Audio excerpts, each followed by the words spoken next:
Some major moves on the board. Forceful action against Venezuelan drug boats, a totally new kind of NATO deal for Ukraine aid, keeping our Tomahawks ready, and, well, squeezing Russia using India's oil buys. Yeah, big stuff. And, all these things really point towards a clear strategy. It's about national security first, making sure burdens are shared fairly. Let's get straight into the facts. Okay, first up, the Caribbean. Things seem to be heating up.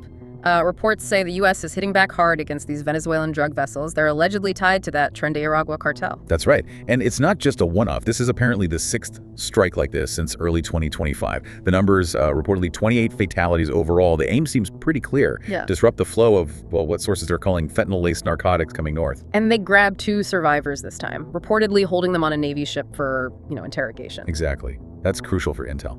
My thinking is this is essential stuff, finding out the routes, the connections, maybe even direct links back to the Maduro regime itself. Speaking of getting clarity and connecting dots, I know a lot of you listening are really engaged with this stuff. You follow current events closely. Yeah. But maybe you get frustrated, right? You try to share your take on things online, and poof, your post just vanishes. Oh, absolutely. It happens all the time. You put in the work, you have something to say, and then nothing. It gets censored or just lost in the noise.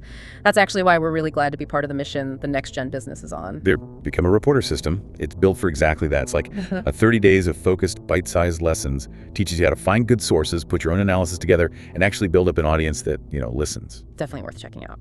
Okay, let's shift over to Europe. There's this NATO deal. People are calling it a game changer. And honestly, it tackles that old issue of, allies may be not pulling their weight for years. Exactly. President Trump put it pretty bluntly, didn't he? Yeah. Said the U.S. isn't just spending money. We're getting paid for the ammo and missiles going to Ukraine. Right. So this agreement reportedly locks in allies, Denmark, Norway, Sweden, Finland. They've apparently committed over $500 million. And that money is specifically to buy U.S.-made defense aid for Ukraine. So it's enforcing that fair share idea. It helps Ukraine defend itself, which saves lives week by week, and it keeps our own defense production lines humming. That feels very much aligned with putting American interests and capabilities first without getting overextended. And keeping those production lines hot feeds right into the next point, our own readiness.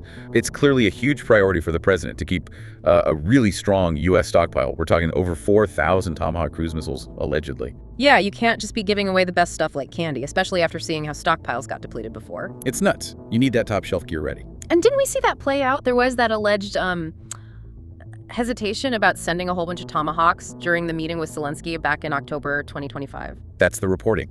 The clear priority seemed to be keeping American deterrence strong, especially with, China and Iran out there. And there was also that reported call, 2.5 hours, where Trump apparently told Putin directly, privately, that escalating things, especially with long-range weapons, could really wreck relations. Yeah, a direct message. The whole idea seems to be building up overwhelming U.S. power, getting those defense production lines really ramped up again. Okay, so shifting from military deterrence to economic pressure, this whole situation with Russia and energy. Right, this global game of economic chicken, as some call it, Putin trying to use energy against Europe.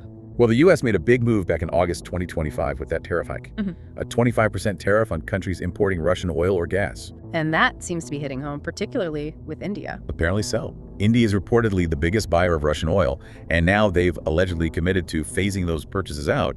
That's a massive potential hit to Russia's income. Huge. It could cost India billions more to get oil elsewhere, but it puts serious pressure on Moscow. It's a stark contrast to somewhere like Hungary. Yeah, Hungary's kind of stuck, isn't it? They reportedly rely on that single Druzhba pipeline for something like 80% of their needs. They just don't have the same leverage. So this tariff strategy is really designed to, cripple Russia's war funding, especially when oil prices aren't even that high. Brent crude's been hovering around, $60 a barrel? Exactly. It tightens the screws on their revenue stream. So look, if you find this kind of deep dive valuable, getting into how these different pieces connect across the globe, please hit subscribe, like the video, rate the show. You know the drill. It really helps. It does. And, by supporting shows like this, you're also helping the Next Gen Business in their mission.